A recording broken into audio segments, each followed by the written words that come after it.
Halo teman-teman, saya Liza Sahara, mahasiswa dari IKIP Siliwangi, kelas A3 PGSD 2018 yang akan sedikit menjelaskan tentang pendekatan saintifik pembelajaran SD kelas rendah. Pada pendekatan ini lebih berfokus pada pembelajaran kelas rendah saja ya. Sebelum membahas pendekatan saintifik, apa sih pembelajaran itu? Nah, di sini pendekatan pembelajaran adalah cara guru dalam mengelola pembelajaran, kegiatan pembelajaran, dan perilaku siswa agar tetap aktif sehingga memperoleh pembelajaran atau hasil pembelajaran yang optimal. Lalu kita akan melanjutkan ke pendekatan saintifik. Pendekatan saintifik adalah suatu proses pembelajaran yang dirancang sedemikian rupa agar peserta didik dapat mengkonstruk atau menciptakan membangun konsep. Konsep yang dimaksud di sini yaitu suatu materi apabila ada penggambaran teori. Nah, nanti dalam pengamatan pendekatan saintifik, guru akan mencari bagaimana caranya siswa agar dapat membangun konsep dari teori tersebut. Lalu kita akan membahas karakteristik pendekatan saintifik. Yang pertama, berpusat pada siswa. Maksudnya di sini adalah kegiatan pembelajaran 100% dilakukan siswa secara mandiri dan guru berfungsi sebagai fasilitator. Yang kedua, ada mengambil prinsip sains dalam membentuk atau mengkonstruk prinsip hukum dan konsep. Yang ketiga, keterampilan kognitif atau HOTS.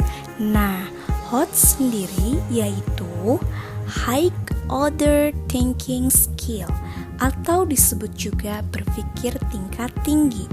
Yang keempat ada mengembangkan karakter.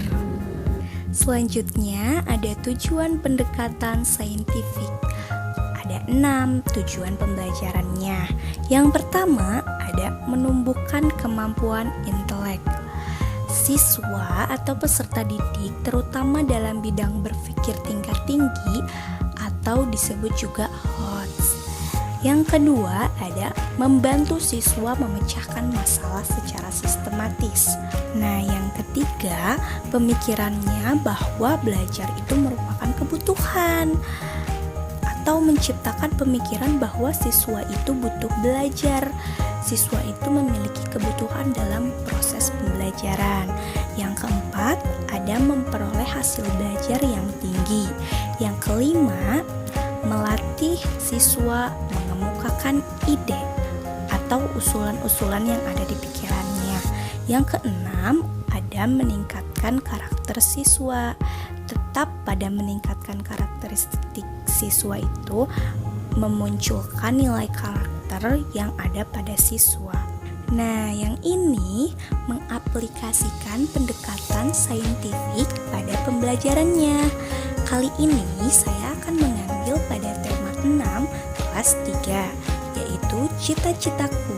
Dan proses pembelajarannya yaitu yang pertama, proses mengamati.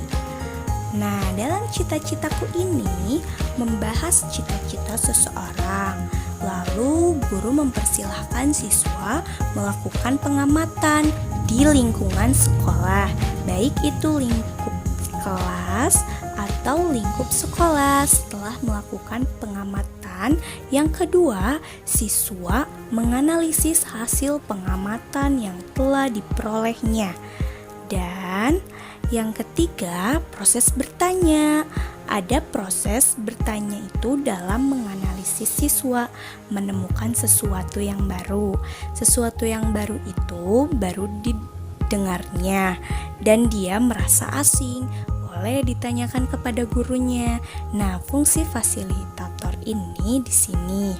Lalu selanjutnya yang keempat itu mencoba. Mencoba di sini adalah proses menggunakan metode di pembelajaran role play atau bermain drama. Dalam role play ini, kegiatan pembelajaran yaitu siswa berperan bermain memerankan suatu tokoh dan guru mengarahkan proses alur ceritanya. Itu tadi berfungsi supaya siswa menghayati bagaimana menjadi suatu tokoh atau tokoh tersebut. Baiklah, itu tadi sedikit penjelasan saintifik dari saya. Mohon maaf apabila ada banyak kesalahan ya. Terima kasih teman-teman telah memperhatikan video dari saya. Semoga bermanfaat. Bye. Assalamualaikum.